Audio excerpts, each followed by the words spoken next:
د افغان بې پیلوټه الوتکې وړتیا یو ځل بیا وښوده چې د پاکستان هغه پوځ چې په نړیواله کچه د ځواکمنو پوځونو له ډلې شمیرل کیږي د مهمو دفاعي پوښتنو سره مخ شوی دی.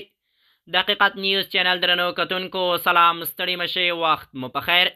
په سر کې یادونه کوم که حقیقت نیوز چینل مو نوی سبسکرایب کړئ، په درنښت سره همدا اوس یې سبسکرایب کړئ ترڅو زموږ مهم او تازه خبر تر ټولو د مخکې تر تاسو در ورسیږي.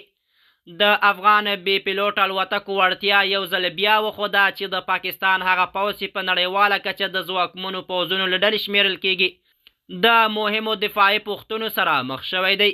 د دفاعي سیستمونو څخه د تیریدې مهم اهدافو ته د رسیدو سایبري بریدونو د مخنیوي په برخه کې رامنځته شوی.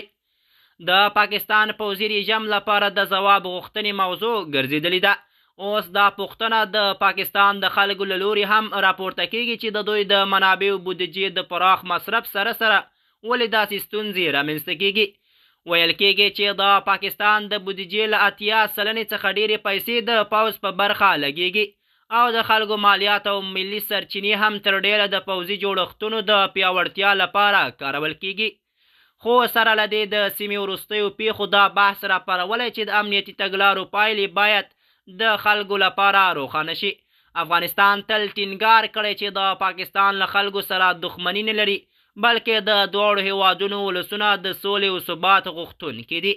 په همدې لړ کې په ننګرهار، لوګر، پروان او کندهار کې د بې پیلوټ الوتکو د غورځېدو راپورونه دا پیغام هم ورکوي چې افغانستان د ټکنالوژۍ له پرمختګونو څخه بې برخې نه دی پاتې.